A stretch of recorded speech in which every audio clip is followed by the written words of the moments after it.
Shronoviat ha saitu pezu Hawhsai Zisu Yesu Christ amata echano abepa nyat senavata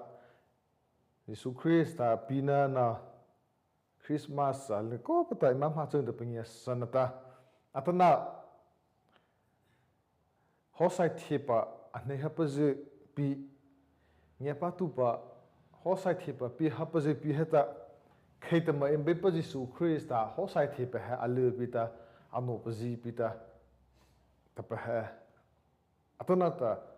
ema focus open ta impa chapum over imploro impa chono pa cha sala Hawhsai pa Yesu Christ ta Hawhsai pi pa ima chana chapa kai mhala le ka tare ha pita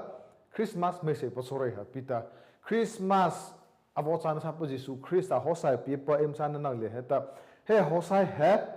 mau pa kha ta phakhei the pita im raokhei thei chaukhata phakhei thei pita im raokhei thei rata vai khitla ta onna pheta Hawhsai Zisu he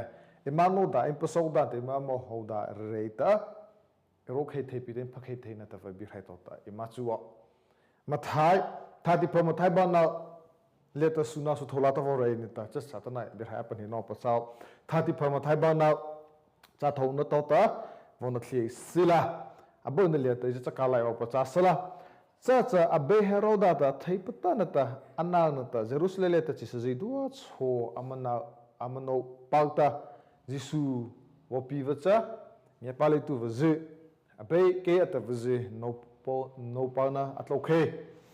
thei thai be chai pa ze na ta ripa pa chu tu pa ze dua o pa khita Christa pin o pa cha khatai le ta acha ta pa ama hria amang chata thei thai be chai pa ze na ta ripa pa chu tu pa ze chata Zudiara Bethlehem lieta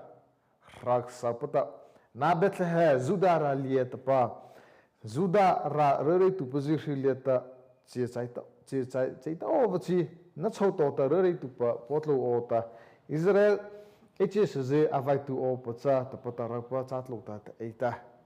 her khata ta ma imza mo pacha Yesu Christ ta wo pi pa ha sapat haina sanata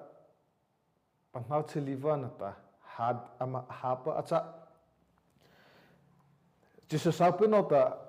osi maita osi malumate sieta ama thaina sana amna vanata ampengya sana avozeta be heroda alamangena khata ma votlo pacha he vosa abechata Hawhsai be thiva da pita ba Jesus sapinota ta vopanan ta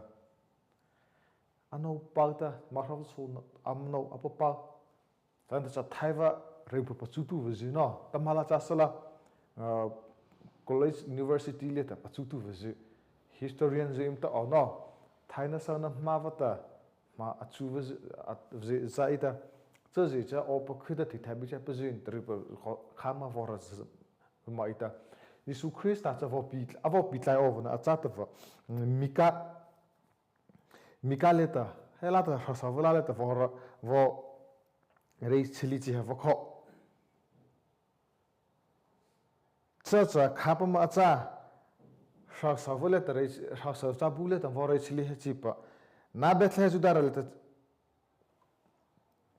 judara rele tu perfileta che saito che ovachi ta fatara cha ta vokho zreita apio pa cha akhi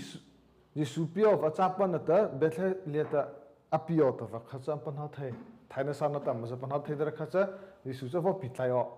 asia ko tu asu de ko cha khi de ko bethle leta Yesu cha va pio ta de ko cha he thaina sana achu na va ta ta cha Yesu he panha thei va cha ana de ko cha Yesu sapeno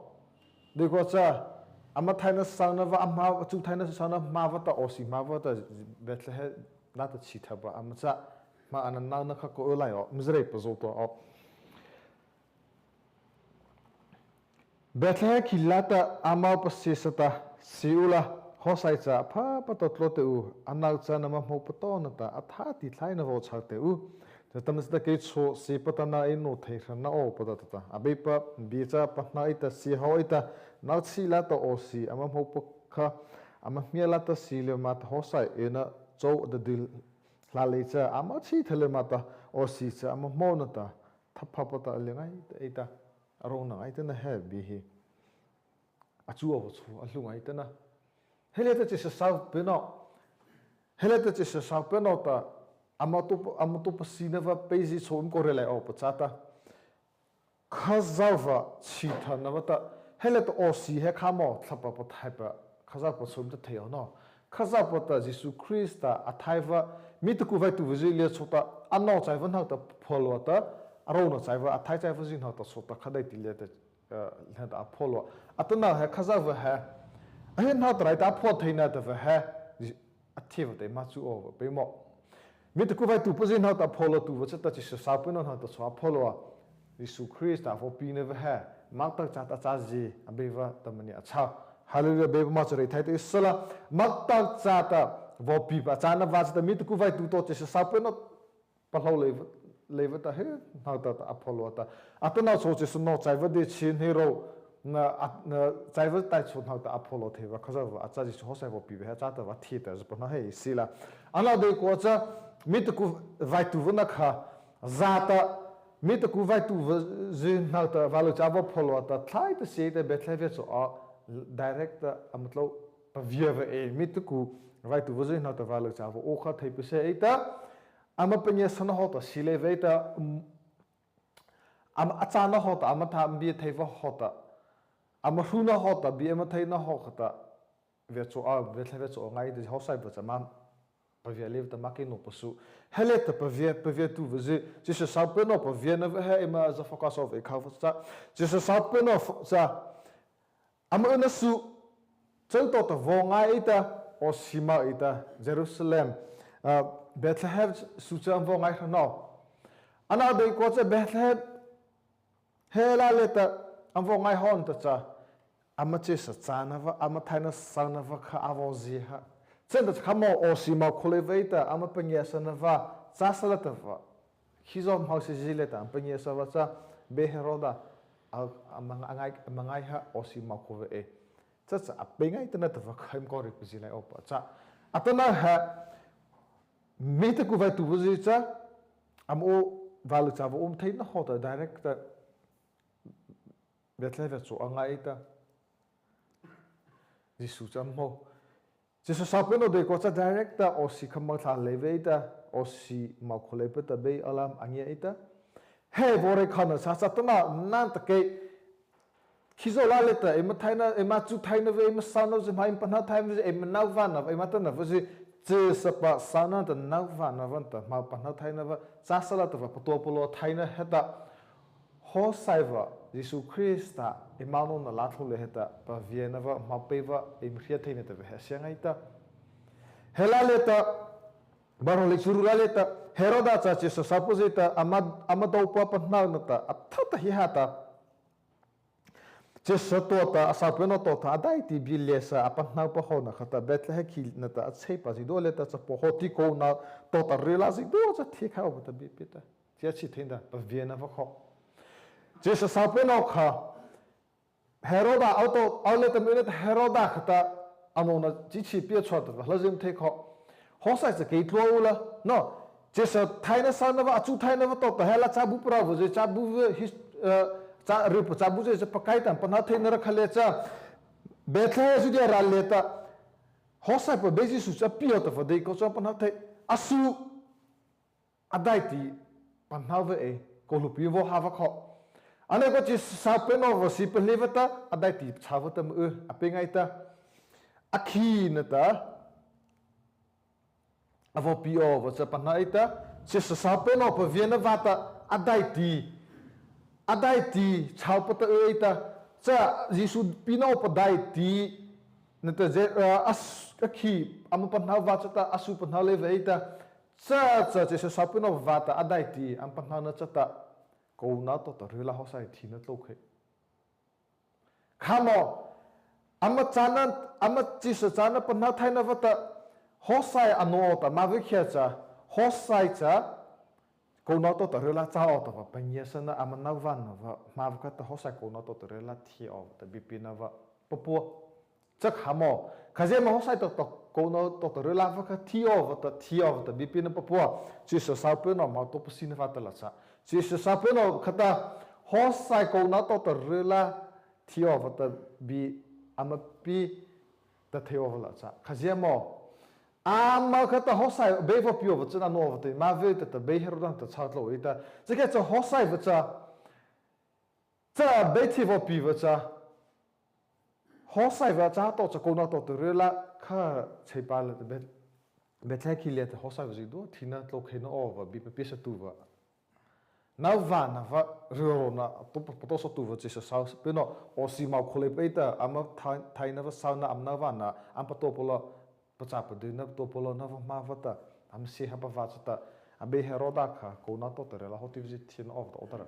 a bit hey na biru kha asa sa he biru he thungai ta na tu atna he ta ke ma ta to sila Zisu zan niele ta Zisu im cha ta pipa im cha ho Zisu no over heta ho ma ve zan niele ta ma no over ta pluru pe ma le Zisu ano ma le Zisu me theo atna to heta Zisu atna zi he Zisu ano no va cha dai ti pha va cha ho ma ve ana de ko ta Zisu no over heta em thai na san em na van zi he im pa ho rat la mo na khaza va ta mani pa na sa ta mani pa po sa ta ho ta thavan ta me se de pluru ta Zisu ho sa pe ano over khaza va ta mani akha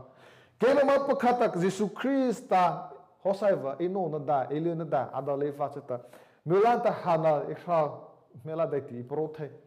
so ko porha vata Zisu Krista ano da adale na vata no han da porha Zisu Krista Hawhsai va imano da adale vata it's hokha le da run to khei thina tai ta sota acha the chitu vazuita no po vazuita ra chitu vaz ona va chitu vazu pita Zisu Krista iman no daleta na chichi sizi hota pavena vala tholet MC raba cha cha khecha marhava cha ta ra cha ta ima mit ku vazi cha ta ima cha ku vazi sizi cha ta thina tai ta im tlo khei thei ta va ha asengai ta va ta no na adale pa na ta pavena no na la tholet ta pavena heta im tlo khei thei ta va sengai ta ta na chichi sa to ta ima chu thei cha ta cha khecha atana ha cha Zisu cha vo pi het lota anoda adava heta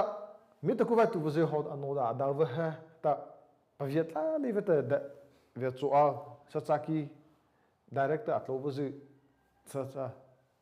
hu mata ra not lo khole ta amana ta am chau khan ta mara cha ta anoda pathaiva anoda dawa cha ta phanala atlo khei the anoda ko cha phanala cha alu chi va cha phalainela ta Zisu imano da daleva ta imra apro thaina va rairuna thina va ta imtlo khei thaina va he ma pa khaplo ru he ta panga pasia sala chokhole ta mo phona va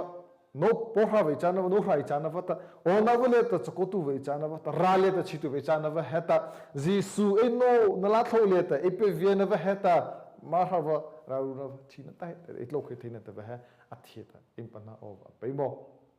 cha imralia chota ma atlo theiva na ta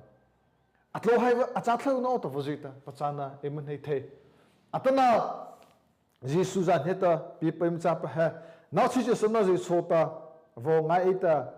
bethe via cho a director am ngai theli ne vo hokhata na na ke zan he tem cha to Hawhsai vo pi va cha ano te ngai na la thau le heta im pe viet la mo ro ona im pe via le no pata khaza va thava pathai va chi thava to esila ve cho au changa isu sa sa kilia to Hawhsai va cha ano vata director e bangai pasule va cha khe ala thole ta tleina va khata ala thole ta purna to pasina to padalina va khata he cha sa thaina da nau van ta thaina da ro thaina van ta to polo na va heta Hawhsai va he ano thai va na cha chi sa sa pe no thati to te mo so va cha ta Hawhsai ano na da va cha Ema tlano vata, ema phano vata, khaza varona no vata, Hawhsai bha, ano na da cha thei le vata, pavia le vata, mita ku vai tu vazi hota Hawhsai zane ta Hawhsai vo pipa, impana ha kho, pluru, thavanta me se ta ano na bha acha, atana Zisu, Jerusalem le hata. Bethe so ole ta vo pipa ha vo pitne he pa chasala apina su bethe so ole ta vô pi chine he pa cha sala nan ki cha tala anu o pata si therima o cha ve tu apata pteno so lupi re open acha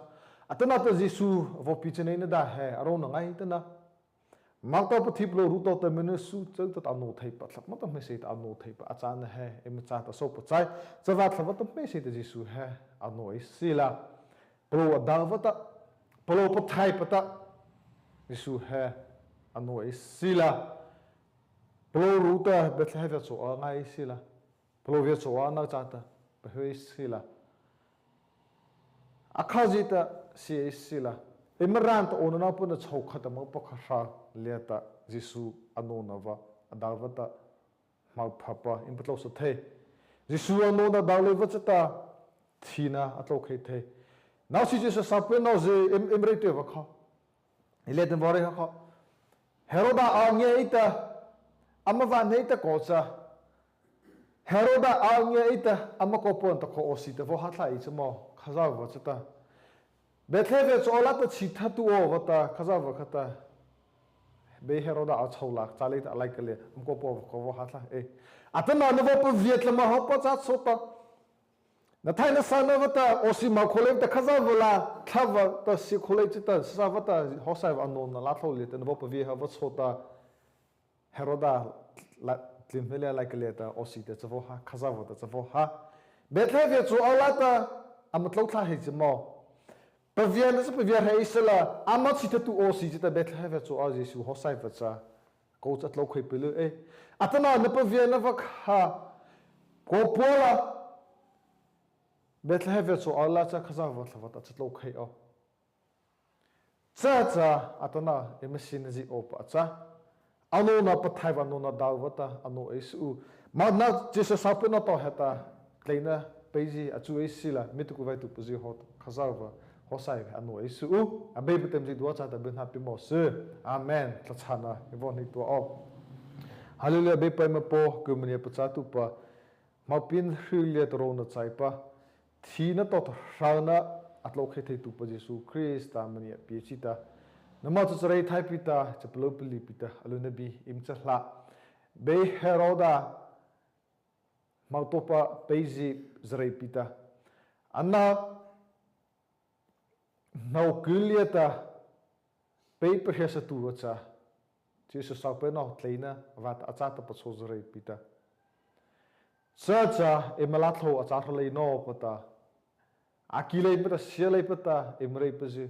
Mitukuva to Pazio Hota, Savantam Mesit, Emacha no te no pata, Emakhopas and of the Emre, Natli to blow Ruliata, Rivohela Bivorela, Zisu, He, Emratla no pata, Mapaka